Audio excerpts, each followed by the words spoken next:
Good evening, good evening. We are learning about the concept of Ner Mitzvah v'Torah.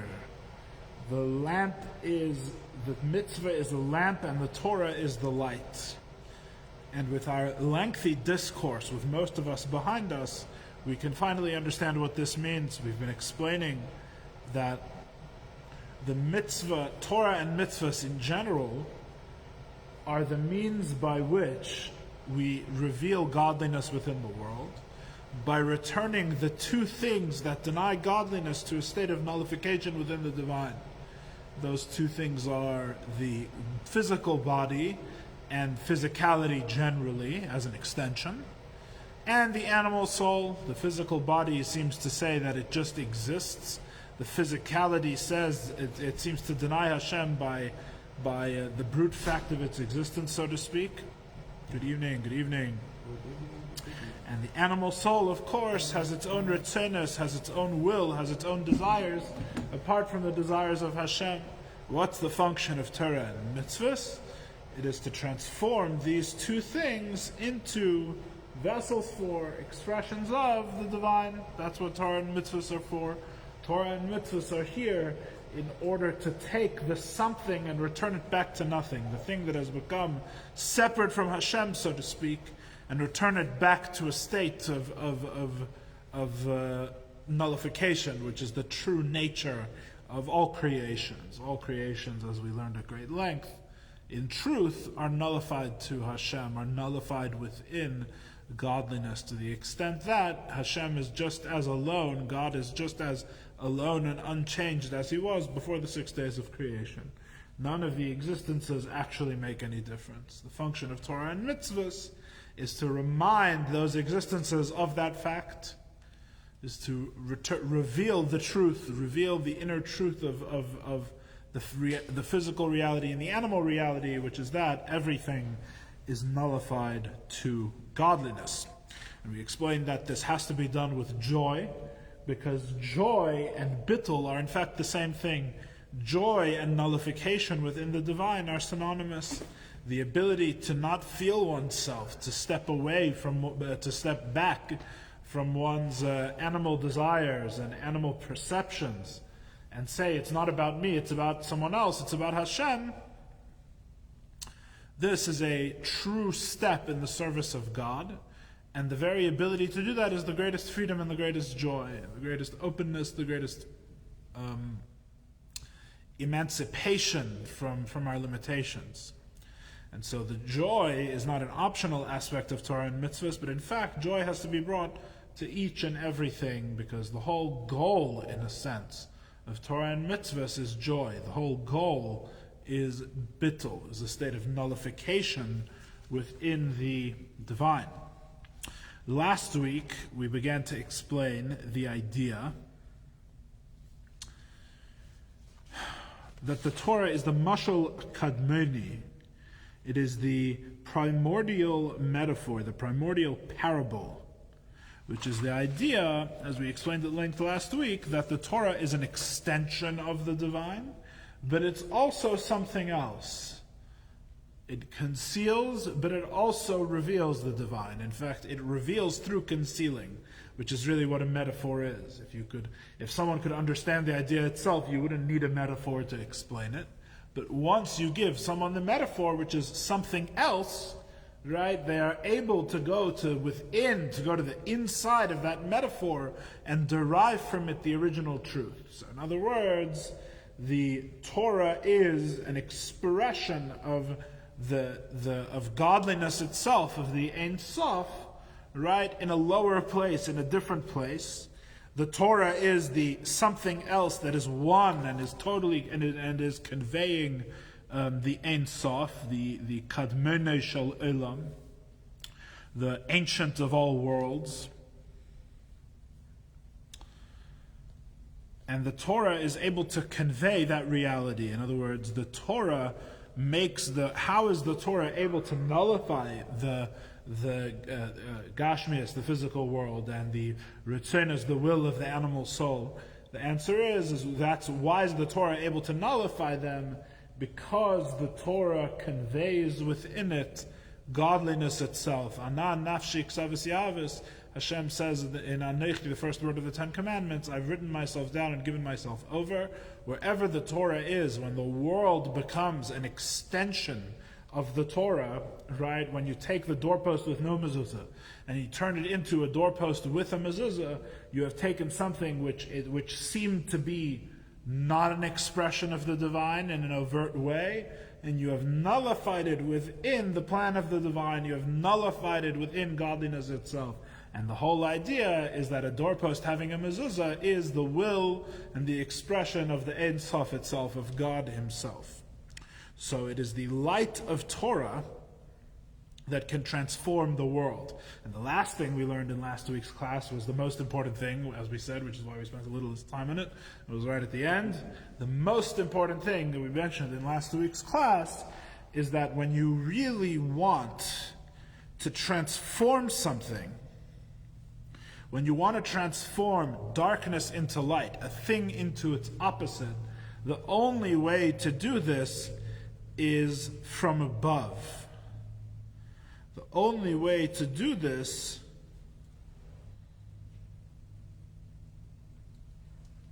is from something that transcends the thing. Right? We gave the metaphor that you can't turn the spiritual into the physical. No amount of manipulations of the spiritual will ever make it physical. And the same is true with the physical. At the end of the day, there will always be physical matter. You won't be able to transform physical matter into spirit or spirit into matter. There's no finite manipulation that you can do on either of these things. There's no transformation you can do of any of these things to transform one into the other. So what does it mean to transfer it into back to Ein? What does it mean Ein then?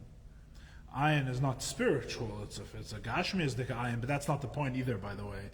So first of all, you make a good point, because when we transform the world, that doesn't mean to make it spiritual, it means to make it nothing within godliness, which has nothing to do with spiritual.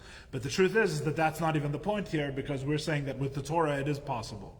Right? We're saying that with the Torah you can transform, we're saying without you, the only time you can't transform an etzem, at the fundamental level, a self into a different self, right, is when you're trying to do it from the level of that thing. From the level of that thing, you can never totally transform it, right? In other words, it already is what it is. The way you transform fundamentally something into something totally different is from a light that comes above it. So it's not from physical to spiritual, but it is from yesh to ayin, which is with the power of the Torah. The power of the Torah, the light of the Torah, is that it's not coming to... we're not taking the world as it is and just arranging it into a better form, right? When you have the doorpost without the mezuzah, that you're obligated to put a mezuzah on, right? And then you put the mezuzah on it.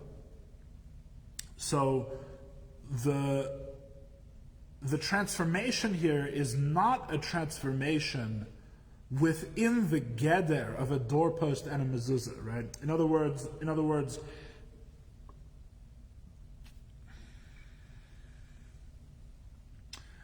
if you just say that a mezuzah, that adding the mezuzah is just extending or slightly adding to the nature of the doorpost that was already there, right? Then ultimately no true transformation of this thing is possible. The thing is still a doorpost, right? I've just added a mezuzah to it. Now it's the doorpost plus this other thing, right? That will never be a transformation from yesh to ayin. Right. The doorpost is a yesh. It's a being which is separate from godliness. In fact, that's what makes it what it is. That's what gives it its definition.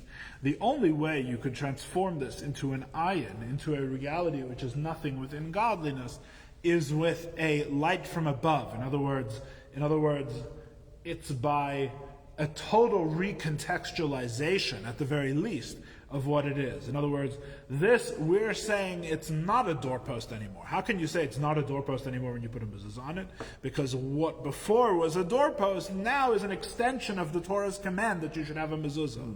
Right? There's no doorpost. There's no doorpost as it was before. The nature of this thing is totally transformed. It's not, you can't say, but it's just a doorpost in the same way that it was before. What? No, it can't. You can't just say it's the doorpost as it was before, because if that's the case, it's hard to see how this thing has become not a yesh anymore and it's become an ayin.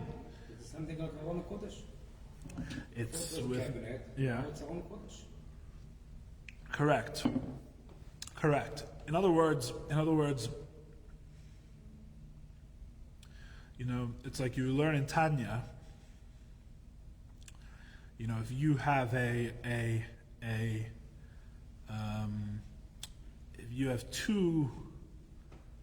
you have in Kroger, they put the Chalav Yisrael milk next to the regular milk, right? I think about this sometimes in the grocery store.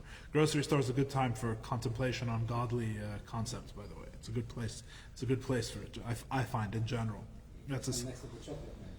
no, in all sections. Chocolate is godly regardless. Grocery shopping in general, or you could go to the meat section, right? And they have the kosher cold cuts next to the treif cold cuts, right? From the same animal, right? It's pastrami, it's beef pastrami, but one of them is kosher and one's not, right? Tanya says, right? If you learn the Tanya, it says something very radical, really, which is that this one thing is from Klipas Nega, and this one thing is from Shalosh Klipas Atameus. This one thing can be elevated by eating it with the right intention. This one thing you can't elevate by eating it all, right? Why? But it extends much further than what you can do with it. That's the practical prescription, right? But Tanya always is, whenever Tanya tells you something practical, it's always tolui on an etzem. Right? Tanya is concerned, as you see from the very first pages, right, of the Tanya is concerned not just with how things present or how they act or how you're supposed to behave. Tanya is concerned with what things are, right? That's why the very beginning of the Tanya is all about what's really a tzaddik, right? What's the difference between a tzaddik and a Beinoni? And don't tell me the difference is in how they behave. How they behave is one thing, right? I want to know what the thing is, right? What is this thing? B'pnimius, be'etzem, right? And that's why we immediately start talking about the neshama, which is the neshama is the innermost aspect of the thing, right? Tanya is concerned with pnimius. Tanya is concerned with what is the thing. And it turns out that the two milks or the two pastramis, right? They have a totally different source, Baruchnius, right? In other words, from the outside, these things look nearly identical, right? And you could say they come from the same species. They're processed in similar factories, right? Like, what's the big deal? The Torah says this is not, and you can't turn one into the other. You can't take treif pastrami and you can make it into kosher pastrami. This doesn't happen. There's no such thing, right? They come from two totally different realities, right? The only way you can explain how this pastrami and this pastrami come from two totally different spiritual realities is if the Torah tells you, right? The Torah, which is not within the world of the pastrami, right, tells you this one is klipas nega, this one is shalosh klipas atameus, and the two cannot be exchanged, right? You need in order to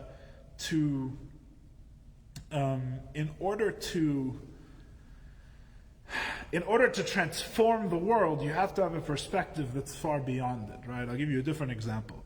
A different example in the Torah is the story of Kyra, right? Kyra famously thought, the rebellion of Kyra, right? They read in Parshas Kyra. Kyra famously said, he had a famous rebellion, right, which was all about if lama tisnasu, madua tisnasu, what's the language? Lama tisnasu. Why do you raise yourselves up above the nation? He says to Moses, and really to Aaron HaKohen, he wants to be the king and the Kohen Gadol, right? And so that's really Korach's question. Korach's question is how can Moshe really be a king or Aaron HaKohen be a Kohen Gadol when all the people are holy? That's Korach's argument, right? Right. And of course, if you really learn it well, you'll see quickly that Korach is not really he's not a man of the people. He's not trying to make a democracy, right? He thinks that he should be king. He just so if he thinks that he should be king, which is what he really wants, and that he should be Kohen Gadol, so what's his complaint to Moshe and Aaron HaKohen? He's just saying, why are you raising yourself up? Doesn't he want to raise himself up? Isn't that right? That's the famous question. And the answer is that Korach is interested in being the leader, but he's interested in being the leader that's be'erech, as the Rebbe explains it. He wants to be the leader that's commensurately greater than the people. In other words, Korach's whole complaint is not that there should be leaders. In fact, he understands that there have to be leaders. There always have to be leaders. And there has to be a high priest who's above the other priests and priests who are above the regular people. Korach has no problem with hierarchies or leadership or anything like that. Korach's problem is with the idea that Moshe Rabbeinu and Korach are categorically different, right? In other words, Moshe is not just Korach plus some holiness. That's what Korach had an issue with. Right. Korach had a problem with the idea that a Korach can't become a Moshe. You can't take a Korach and make him a Moshe. What? Moshe or Aaron? Either. You can't take a Korach and make him an Aaron HaKohen either. You can't make him. No, because Moshe was Levi and he was Levi as well. I understand, so is Aaron. The point is, they're all related. They're kids. It's his cousins. No, that's the same. Yeah, but so the question is Korach says, I should be the king. What's his reasoning? Why does he think he can be a king? The reason he thinks he can be a king is because he thinks that Moshe is a regular Levi, right? A descendant of Levi ben Yaakov, with some added holiness, some added kedusha, some added elevation that comes from Hashem, right? And in Korach's understanding, he doesn't see what is it about Moshe that he gets this extra thing? Take the extra thing from Moshe and give it to me. In other words, why should Moshe be categorically above me? I understand if Moshe wants to be the leader because he's the greatest. And I understand that B'Peil, he is the greatest, especially because Hashem raised him up, right? But the thing is that if you're only the greatest B'Peil, if you only happen to be the greatest, then someone else can also happen to be the greatest. And that's really Korach's question. His question is why are you, who made you king for life? Why are you immeasurably higher? Let someone else be Moshe for a change. It all comes from Hashem anyway. Give me the bracha that makes Moshe, right? Hashem, not Moshe. What? You should ask that question to Hashem. It kind of was the general idea. In other words, he was saying, Moshe, you should go to Hashem. I think what Hashem wants is that maybe someone else should be king for a change, right? What's the response to Korach? The response to Korach is that Moshe is not Korach plus something else. Right, or in the language of the Rogachover Gaon, of the Rogachover on the Torah, Safnas Paneach, he says, Korach's whole kfira, his whole heresy. The Gemara says Korach was a heretic, right? He was against Hashem. He was neged Hashem, which is not clear in the pshat of the Chumash that he's neged Hashem. I understand he wants to seize power, right? But that doesn't mean he's neged Hashem, right? Why is he neged Hashem? And the answer is, why is he against God? Why is he a heretic, a rebel against Hashem? And the explanation the Rogachover gives is that Korach's heresy is he denies Bria Yesh Ma'ayin. He denies the idea that God creates something from nothing. Right? Because think about it. Why? Put it together. I'll explain to you. Because if God creates something from nothing, right? Each creation is be'etzem created Yesh Ma'ayin, something from nothing.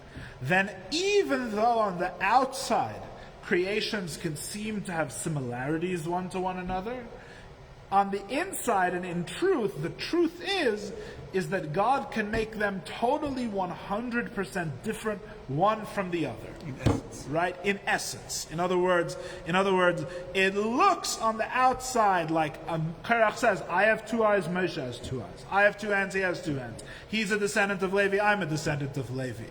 Right? On the outside, we seem like we're the same being, right? We have a lot of similarities. He has seichel, I have a little bit less seichel, but it's measurable. I have a little bit less. He's smarter than me, so I'm a little less smart. He's holier than me, I'm a little less holy, right? But be'etzem, we seem to be the same species, right? Well, why would he assume that? Because that's what the seichel says. That's how the rational mind works. The rational mind makes sense of everything according to these essential similarities, right? The rational mind, which is why the rational mind can't deal with Bria Yesh Ma'ayin. That's why you can't understand creating something from nothing. Something from nothing means you have two identical twins, and God can make them 100% unrelated. There's no essential relation. They seem the same on the outside, but that's my rational impression of what they are, not the truth of what they are. In truth, this one was made 100% separately as a totally new creation, and this one was made 100% separately a totally new creation. How does the Rebbe Rashab know this, by the way? So this is the denial of Yesh Ma'ayin. That's where Korach denies creation something from nothing, because he says that fundamentally Moshe Rabbeinu and me are the same creation plus or minus a little bit. He's not against Yesh Ma'ayin. He agrees with Yesh Ma'ayin, but saying we are all equal. No, he didn't know. Because in Yesh Ma'ayin, none of these equalities matter, right? You can't have these equalities. It seems that we're the same, but I can never say if we're really the same under Bria Yesh Ma'ayin. But he had the argument. He said, "Ve'amech kulam yes, nation shel kohanim." So he didn't know to distinct between kedushat haklal and kedushat I'm haprat. understanding. He didn't understand that. He didn't understand the difference between a Kohen and a Kohen Gadol and a Levi. But the fact is that the etzem mistake, the original mistake, is that he says, to me these things seem more or less similar, so that's what they must be, right?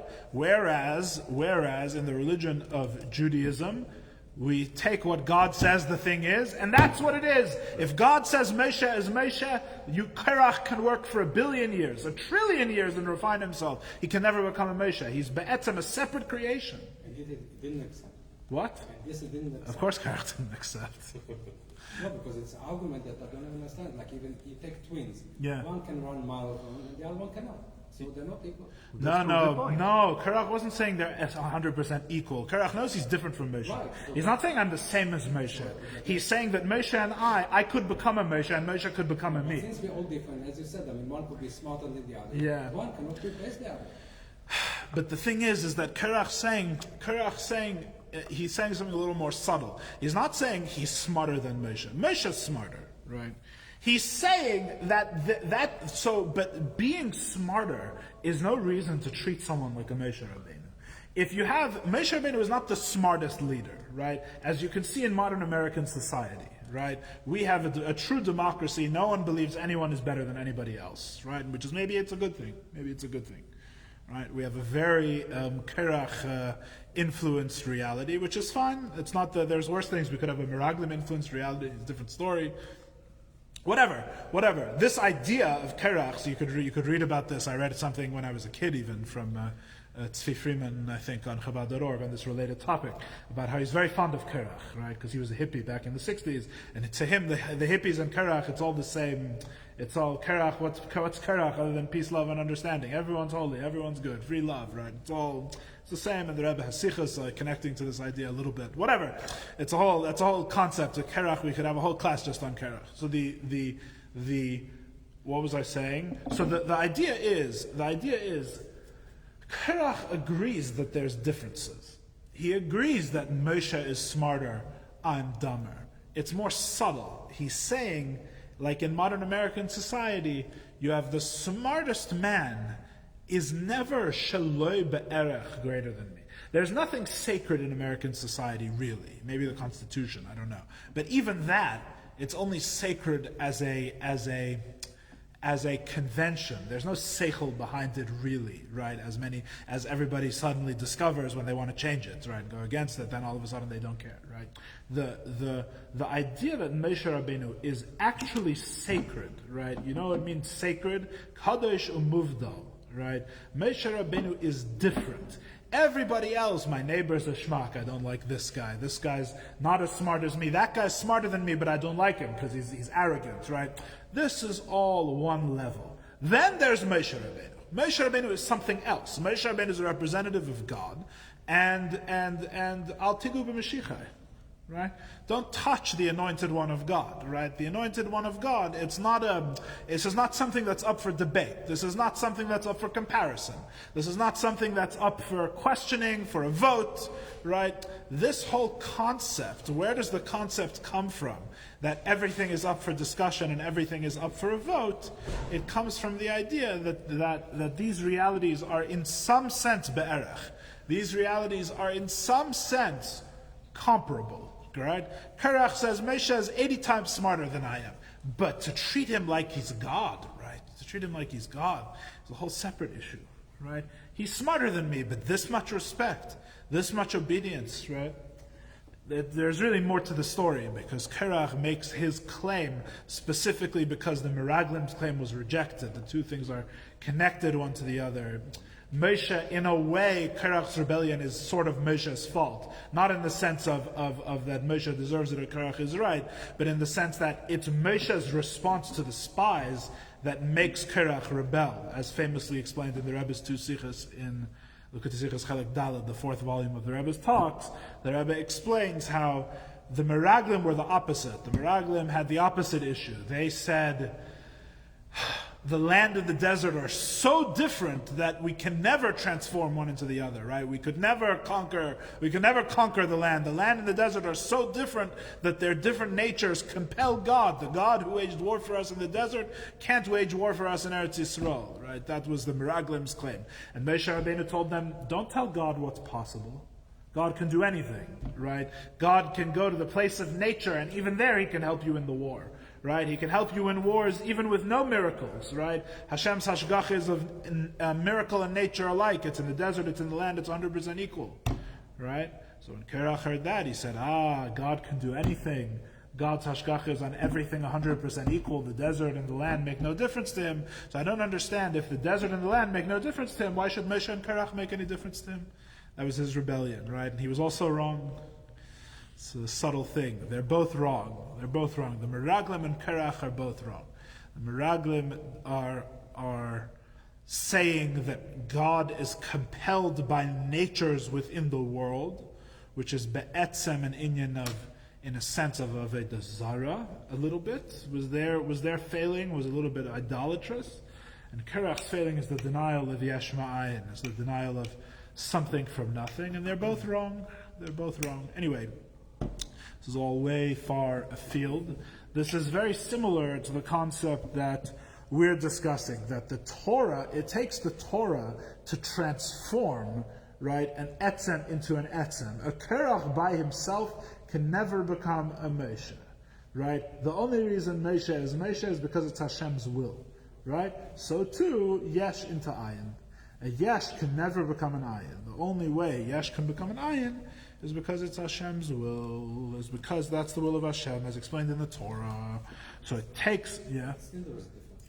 It's true that all come Yesh Ma'ayin. Yeah.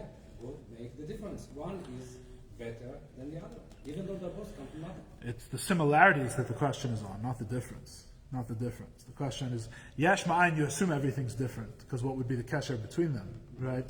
This one was made totally whole cloth, 100% new over here.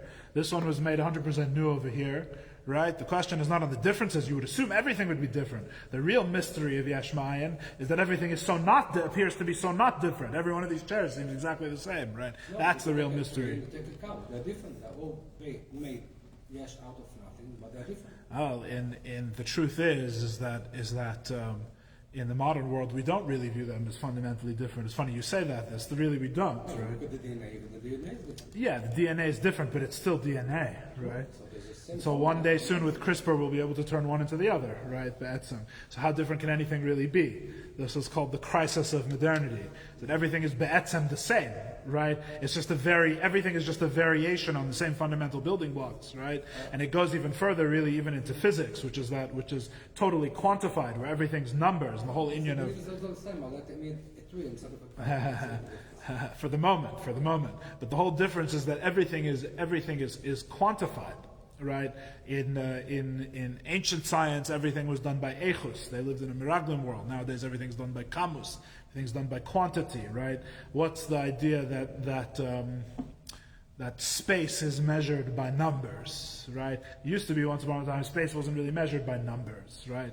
Truth is that even in the Torah, space is measured by numbers. Whatever, there's a whole Chassidus on numbers. But but bottom line is that when you measure something by numbers, what you're saying is that every one of the numbers is the same, right? It's the differences is all in the quantities and application of quantities, which is like what 90% of the universe reduces to in modern physics, right? That's what everything is. Everything is supposed to be just a difference in numbers, more or less, right? Difference in quantity. Whatever. These are very, very lengthy and profound sugyas and things to think about. But be'etzem, the tree and the cow being different, and you not being able to bite into a tree, but you can bite into a steak, right? That's not the type of different we're talking about. We're talking different be'etzem, sacred. You can never transform one into the other. Be'etzem, under modern science, all matter is transformable into all other matter, right? Everything is made of the same fundamental building blocks, right? And it's in their arrangement that there's any different. And those arrangements are ultimately, those arrangements are fungible. Those arrangements are ultimately, at least in theory, can be exchanged, right? Can transform one molecule into another molecule, whatever. It's a whole discussion. That's not what we're talking about. We're talking about infinitely different. One can never become the other. I don't care what you do to it. One thing can never, like spiritual and physical, right? Like spiritual and physical. That's the difference between Moshe and Kerach, and that's the distance between Cheshach and and which is Cheshach and is an interesting example in the physical world, because Cheshach is a davar shlili, and and is a davar chiyuvi, which is an interesting way to think about things that are shaloi be'erech, right? You can't transform darkness into light because darkness isn't even a thing, right? That's the type of transformation we're talking about. It's not even a thing. Light is a thing. Darkness isn't even a thing. How could you make one into the other? So the answer is the only way to something with two different etzems, things which are really shaloi be'erech, which are incommensurate, the way they can be transformed one into the other is through a higher light, is through Torah. That's the last thing we spoke about last week, and now we spoke about it for a long time, so you don't have to say we only spoke about it 2 minutes at the end of last week. Okay.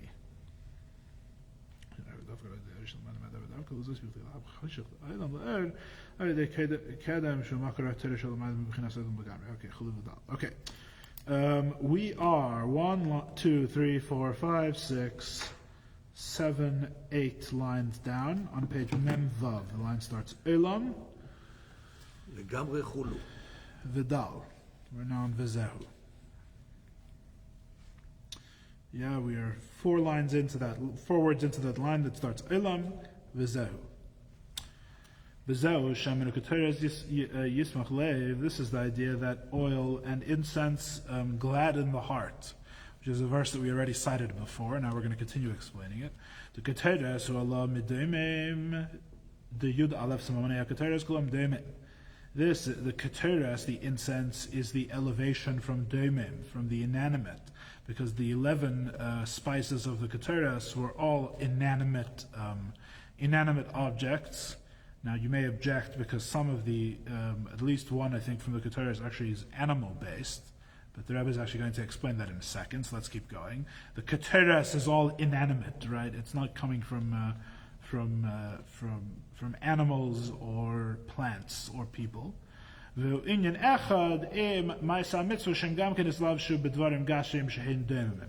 it's the same idea as the performance of the mitzvahs, which are also enclosed in physical things, which are all domen. Mitzvahs are all done with inanimate objects, the Maisa HaMitzvahs, which is again an interesting statement, because you could think some mitzvahs are done with living animals, which is a question, but some of the question at least he's going to answer in the parentheses. So in the parentheses, the Rebbe says, the holy Rebbe Rashab says, even the mitzvahs that are enclosed in plant life, this is after their life has been cut off, right? After they've been cut from the ground. Like the esrog and the 4 times lulav. Their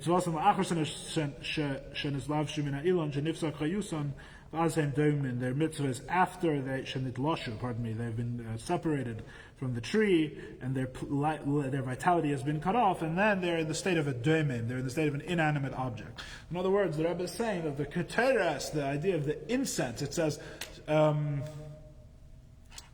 and incense are the joy of the heart, right? The gladness of the heart, the simcha of the heart. So the keteres, we're saying, is like the mitzvahs, because the keteres is the offering of the inanimate, and the mitzvahs, when they're done with physical objects, are done with inanimate objects. Now, I don't really fully understand this categorization. Certainly, some of the mitzvahs are done with inanimate objects. The mitzvahs that are done with objects, most of them are done with inanimate objects. So that's certainly the case. I'm not sure what this means for mitzvahs that are done with living animals, right? Like butcher them. What?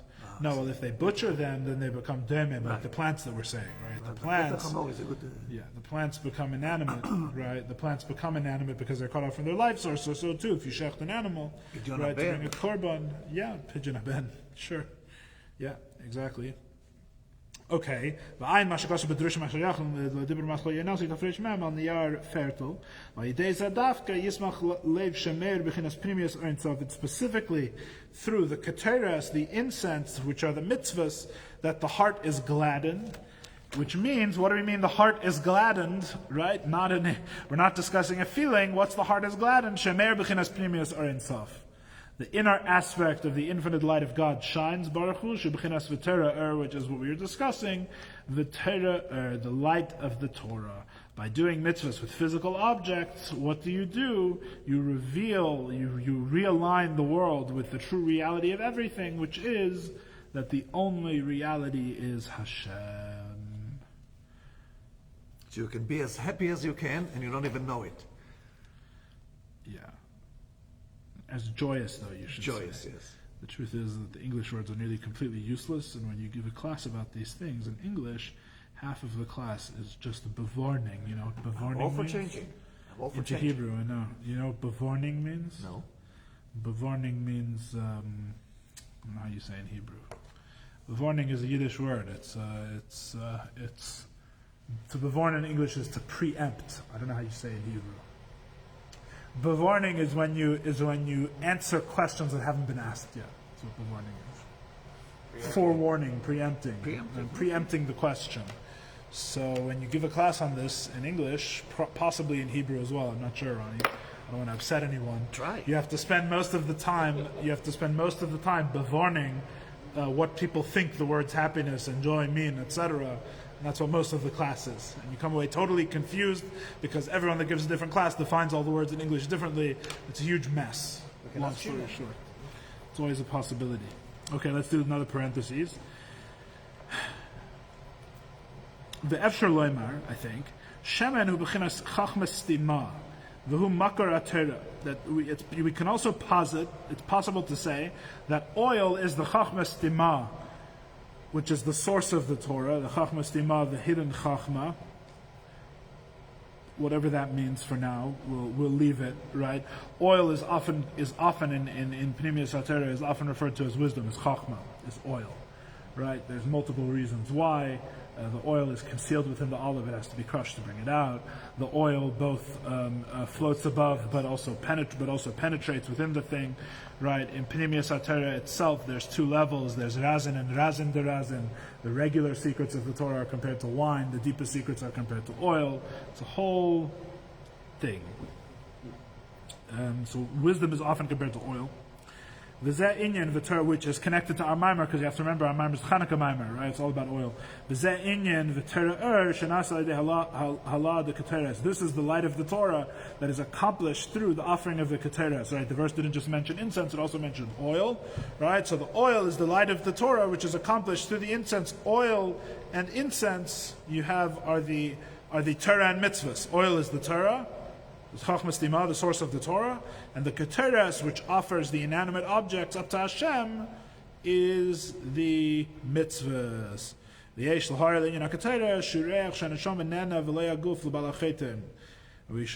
add to the idea of the Keteres of the incense that it is the aroma that the neshama benefits from, and not the body. Like Avdallah. Yeah.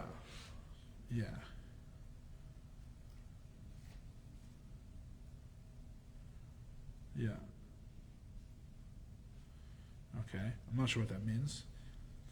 Bechad ketira is katarna, very famous saying of I believe the Zohar, could be wrong, which means with one connection you are connected, describing a very profound dveikus connection with Hashem, which is with the language of keteres. Keteres is related to the lashon kesher, really, which Shin is interesting. Can be apparently, In our myth is kesher. apparently, yeah. B'chad ketira is ketarna, exactly. With one connection we are connected. And the keteres in general describes a very profound connection with Hashem, even more profound than the regular korbanos, is normally how it's explained. This describes the love with all one's might. That's the third level and highest level of love described in the Kriya Shema. This brings a person to the performance of the mitzvah, the nullification of something to nothing, which is the raising and the sacrificing of the inanimate objects. In other words, what we're saying is that you could say that keteres is the mitzvahs, but you could also say keteres is the profound love of b'chol me'edecha, and like the penimius of the mitzvahs is this profound level of b'chad ketira is ketarna, the ava b'chol me'edecha, which is leading to and powering the inner, is the penimius, is the inner reality of the mitzvahs, as explained in Tanya chapter 4, that all mitzvahs are extensions of avas Hashem. Right? The love of Hashem and the fear of Hashem are the pnimius, or the inner reality of the mitzvahs.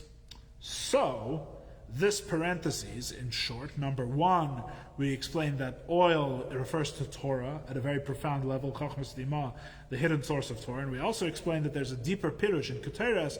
Keteres doesn't just mean mitzvahs because you offer up the inanimate. Keteres means mitzvahs because it's describing at a very high level the Avad B'chol Me'edecha, which is the inspiration and the pnimius and the inner vitality of the act of the mitzvahs, transforming the world into a godly place.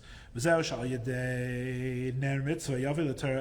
how through the lamp of Torah you come, the lamp of the mitzvah, you come to the light of Torah. And that's why the end of the pasuk says, the way of life is techeches musar, is the rebuke of, is techeches musar, is like, is ethical rebuke. That's the end of the verse, right? The verse is the lamp, the mitzvah is a lamp, Torah is light, and the way of life is teicheches musar, is an ethical rebuke. How does Chassidus read this verse? Derech chaim teicheches musar. Pirush haderech umavay l'hamshich b'chinas chayim ha'elyonim. The way to draw forth the supernal life, right? Because true life is only in godliness, in Pnimius HaTorah, right? The true life, the chayim ha'elyonim, hainu b'chinas ein sof et musa muhusa, that is the Ein Sof itself, the infinite one himself, who is the only one that is truly alive, habilti bal gvul, the one without any limitation. What is the way to this life? The derech chayim, the way to true life, in the Ein Sof, in the light of Hashem, who al yedei teicheches musar, shemiyaser es atzmai b'dvarim hamutarim, is through ethical rebuke, which means the person steers himself correctly through the realm of the dvarim hamutarim, of the things which are permitted. Right? This is the third step. You have ner mitzvah. We understand what a mitzvah is roughly. There's 613 of them. There's a list. You can go read them. You have Torah. We understand what Torah is, the wisdom of Hashem. Right? We've explained what these things mean spiritually. And now you have Techeches Musar, which means the third ingredient is, how do you find the way of life? Is in the area of the Dvarim HaMutarim, of the permitted matters, right? Things which are not holy and not forbidden, but rather in between.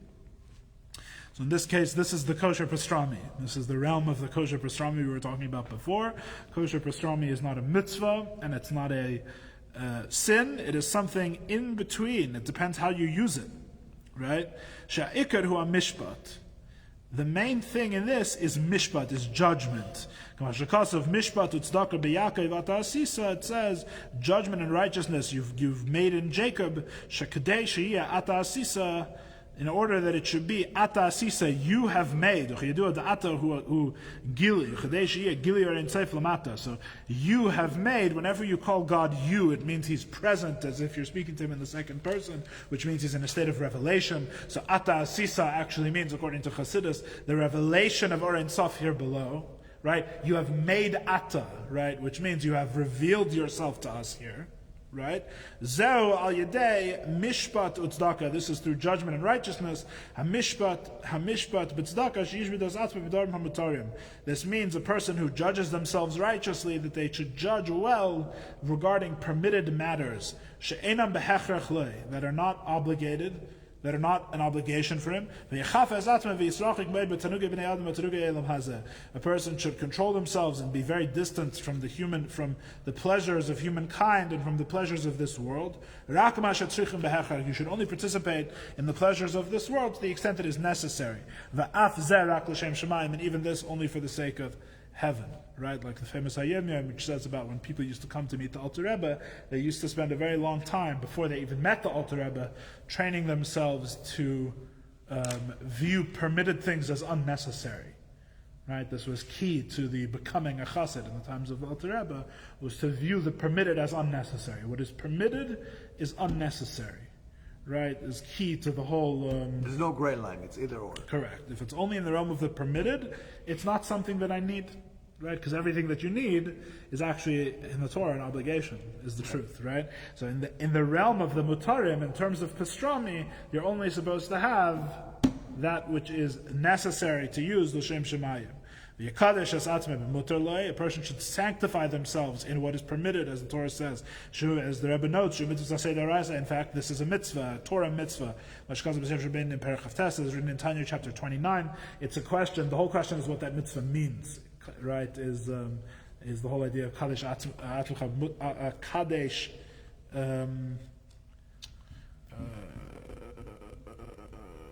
Kadesh es atzmach b'mutar lach, I think is the traditional phrase. What that mitzvah means, but in Tanya it explains that a person, it's a Torah obligation not to view the permitted as unnecessary and to only participate in the permitted realm to the extent that is necessary for Avodas Hashem. And this is in two ways a person does this. There's two steps. Number one, you should prevent yourself from participating in things that are merely permitted, right, and not necessary. And that which is necessary should itself be in Kedusha, should be itself used only for the sake of heaven, that which is necessary. And the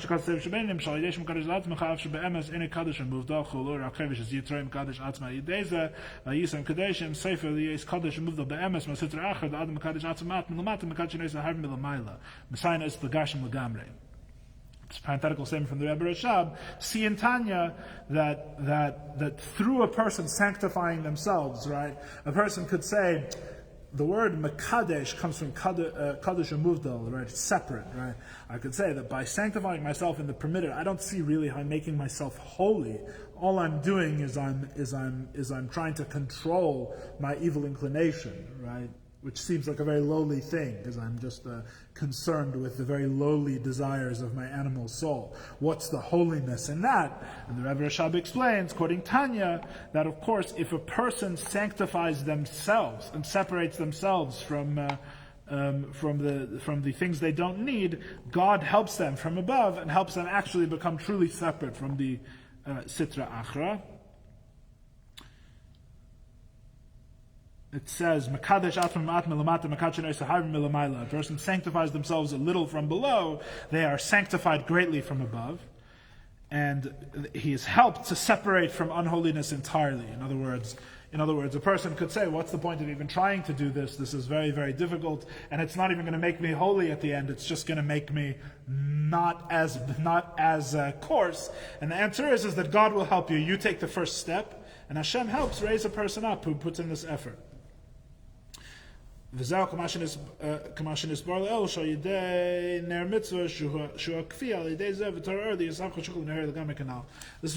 in the spirit of what we said before, that the lamp, which is the mitzvah, which is the kfiyah, which is the forcing, the compulsion of the world into a state of holiness, produces Torah, the light of Torah, which transforms darkness into light. Okay, long parenthetical there, but we got through it. Mishpat, this is what's called judgment. A person judges themselves, and they also judge themselves in the giving of tzedakah, of charity. That they should give to the poor. This, that the sages say, your life comes first. And if you gave that one canteen of water to your friend, then you would die, right? That's the situation in which the halacha says you're not allowed to give him the water, you have to take care of yourself first, right? Both of them will die. What? They both will die, it says. Yes, Yamusu Chas v'Shalom Shneim, correct. You'll both die, correct? Then you have to take care of yourself. Thank you. But if that's not the case, you can't say, I'm going to enjoy the pleasures of this world and the other guys should die of hunger, God forbid. How could it be that your permitted pleasures are more important than the very life of your fellow? In other words, you have to give a lot of tzedakah, and it's very interesting because it's tzedakah or mishpat, and here the Rebbe is showing how the two things are connected, right? Mishpat is you have to judge yourself and control yourself in dvarim hamutarim, permitted matters, right? You have to control yourself and only have what's absolutely necessary, right? The truth is that this is the governing principle of tzedakah as well. The governing principle of tzedakah is that you must give. How do you know what the right amount to give to the poor is? The answer is it's what's not necessary for you is really the truth, right? You have to give them. You can't have people starving while you're enjoying permitted pleasures, so to speak. A person has to judge, what don't I need, and he has to give those to the poor. So we find judgment is in two things. There's number one, the person has to judge themselves from permitted things, that they shouldn't take pleasure at all in worldly matters. Mishpat, and the second judgment is they should give the extra to tzedakah, to the destitute. The Dikta Kolashim, thank you. Mishpat tzedakah, like say mishpat v'tzedakah, ele v'tzedakah. Yesh mishpat v'tzedakah, mishpat v'tzedakah. Right? There's mishpat alone, there's judgment alone, and then there's mishpat u'tzedakah, judgment and charity together. Sort of like we were saying before. It doesn't say judgment with charity. It says there's judgment, and there's judgment and charity. Fine. This is the judgment in turning away from evil and doing good, which is the ner mitzvah, the light of the mitzvah, as we said before. This is how you draw forth the way of life. The way to draw forth the supernal life. The infinite one himself, in the state of the illumination of Torah. The light of the Torah as it is in its root, which is in Hashem himself, the infinite one, should shine below to transform the darkness into light, entirely, and transform this world. And this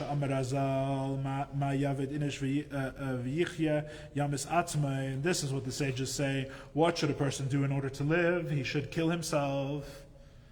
Right? Famous Gemara. What should a person do in order to live? He should make himself die. Yamis atzma. He should kill himself. V'hainu, that is, by making himself dead to the pleasures of this world. Kanal, as we said before, Yichya, then he will find life. Which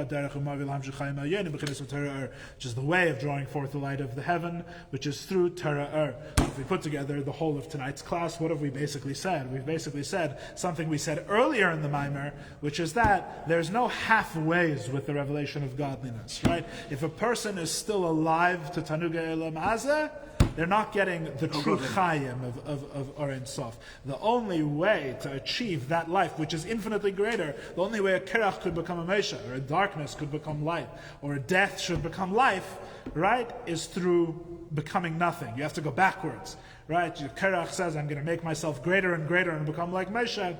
You can't make yourself Mesha by becoming greater, but by becoming nothing, you can become Mesha. Right? That's not true. Why? Because living in this world, the whole advantage of living in this world is actually that you can make mitzvah. Yeah. And that's the one thing that, that's really the love of God. Yeah. In the other world, there are no mitzvah. And Correct. It's like equal. Correct, and therefore? This world is much better. I'm not saying that. Absolutely. Absolutely. It's not saying you should leave this world. You should stay in this world. But how do you transform this world? Only through Yamis Atzmei, becoming dead to Tanugah Elam Hazeh. Kill yourself, but you're not even buried in the right place. What? No. It doesn't mean literally kill yourself. It means make yourself dead to the pleasures of this world. Even in the pshat of the Gemara, without Chassidus, it means kill yourself to the study of Torah. It doesn't mean literally kill yourself, God forbid. That's not what the Gemara is saying. God forbid. Make yourself like as if you don't live. Correct. In other words, what's the point? Here's the counterintuitive. Why is the Gemara saying this, right? The Gemara is saying this because you would think, that if I have If I'm 1% alive and Hashem is 100% alive, I should be working to make myself 2% alive, then 3%, then 4%. The Gemara is telling you, you're going the wrong direction. Why? Because your life is not a percentage of the true life of Hashem. It's the opposite. Your life in terms of Tanugei Elam Hazeh and taking pleasure in the pleasures of this world is actually concealing the truth of Hashem. It's the opposite. You have to go down to 0. Only then is there room for 100, right? Which in a way is good news, because it means you don't have to climb up to 100, you just have to get rid of the 1, in a sense. In a sense, it's good news, right? The Yamis Atzmai, how does a person attain true life? In the Ein Sof, you have to make yourself dead to the Tanugei Elam Hazeh, right? This is the way, Lahamshech Chaim Ha'yonim, to draw forth the true life of Hashem, right, which is the Torah. And now he's going to add in the last part here, which is the lead into the next chapter of the Maimar, which God willing will start next week. This is why all mitzvahs are compared to the mezuzah, which is for we were talking about all the way at the beginning of the Maimar. Mezuzah, who b'Pesach habayis, the mezuzah is at the entrance to the house. It elevates everything that's in the house to a state of bittul for elokus. In other words, when you put the mezuzah on the doorpost, what are you saying? This whole house exists just for what? That there could be a mezuzah, right? And it's in the structure itself. So the whole house becomes contextualized, everything in it, right? Why did we build this house? So that we can put a mezuzah, we can do a mitzvah. The whole house is elevated by putting up the mezuzah, right? V'hainu, she'iyah kol l'shem shemayim. In other words, that everything in the house is for the sake of heaven. Through this you draw forth the light of Torah. V'l'chein mezuzah b'yamin. That's why the mezuzah is put on the right side of the door. Shu'inyan yamin mekareves. It's always the right side draws close, right? Yamin mekareves, a small deicha. The right arm draws close, and the left hand pushes away. That the right arm draws close. The mezuzah takes the whole house in its arm and brings it up close to Hashem. That everything should be nullified to godliness. Yeah, all mitzvahs. No, but feelings specifically. Why do you say that? Because the mezuzah, you put it in the thing, you put it in